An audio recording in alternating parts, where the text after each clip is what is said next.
Ok, nó lừa cụ rồi chả. Ok, bạnត្រីទី2ថ្ងៃអាទិត្យស្ដាយជក់ថ្ងៃណាជក់ថ្ងៃម៉ែក្មេកផ្ញើមកឥឡូវចេញមករកត្រីអាំងបន្ទាប់មួយជក់ថ្ងៃតោះខ្សែទី1កន្លែងនេះខានមកលេងយូរគេលេងច្រើនពេកគេអូសអួនផងបងសណាញ់ផងអញ្ចឹងអត់សូវសបោទេគេយកអស់ហើយសាកមើលខ្សែទី1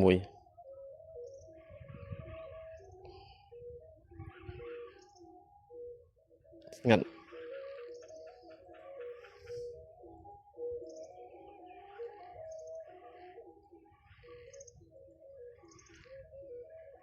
អូនៅមានមាត់ហើបមួយទៅ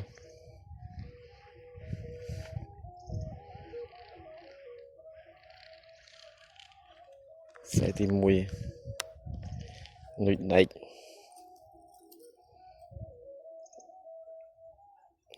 ផ្លែ2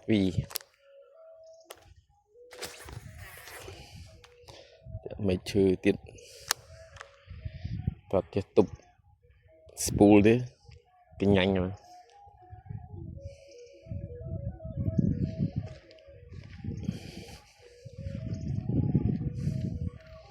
ខ្សែទី2អត់យ៉ាមានមាត់ហត់ធំខ្សែទី3ហើ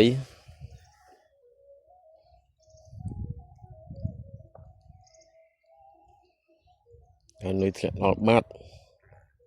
ហើយអូយឺតហើយលេងកឌីត្រូវមានពន្លឺថ្ងៃ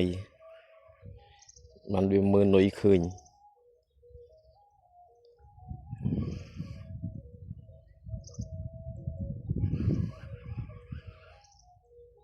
គេយើងអូសទម្លាក់យើងអត់អូសរូយកទេយើងអូសទម្លាក់ឲ្យនុយដល់បាតអូសឈប់ប៉ះត្រីវាខំហើយ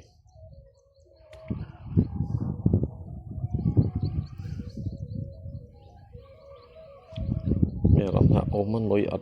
ត់កលាស់ចឹងជាប់ស្មៅឬក៏ជាប់មែកឈើអូសមកវាអត់ញាក់ដងជាប់ហ្នឹងជាប់ឲ្យស្លឹកឈើ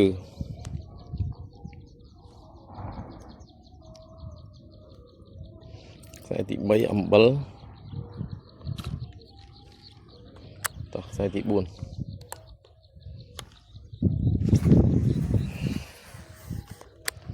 ហើយនឹងមានមែកឈើអញ្ចឹងយើងអូសផុតលេងដើមឈើហ្នឹងស្ងមកចាំយើងទម្លាក់នុយឲ្យដល់បាន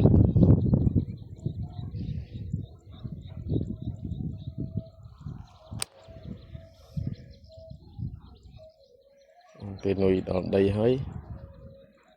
យើងអូសមកអំបិល2ជុំ3ជុំឈប់2ជុំ3ជុំឈប់ធ្វើចឹងទៅត្រីវាឆាប់មើលឃើញហើយឆាប់ខំនឹងបត់ផ្សោតខ្ញុំលេងរាប់ឆ្នាំហើយជំនាញខ្ញុំលេងបានតែនុយកឌីហ្នឹងទេនុយស្រស់នុយអីចាញ់គេ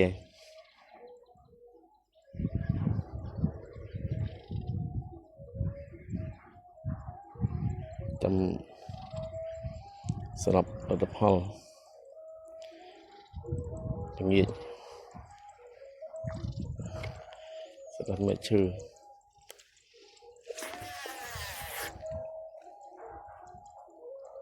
ត្រីបិជនវានៅគៀននេះវាមិនសូវនៅកណ្ដាលបានទេវានៅគៀនចេះសបោកូនត្រីចាប់ត្រីយវ៉ាត្រីកាភ្លៀងអញ្ចឹងទៅវាចាប់ហើយនុយដាច់នេះរៀងវាដូចអាត្រីយវ៉ាត្រីកាភ្លៀងអីហ្នឹងដែរអញ្ចឹងពេលដែលរត់កាត់មុខវាខំហើយវាចាប់ហើយហ៊ានចាប់អានេះនឹងស្ពៃមិនដាច់សុតវាចាប់ឡើងគូ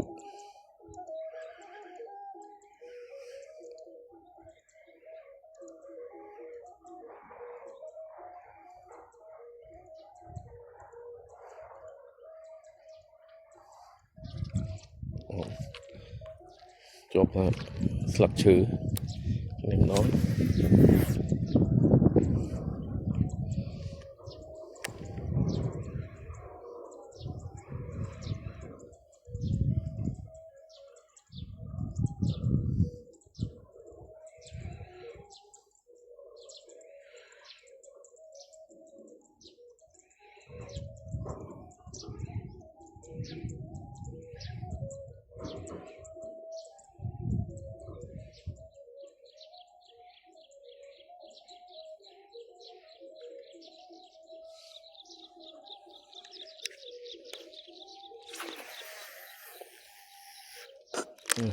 ចុះព្រៃបាទ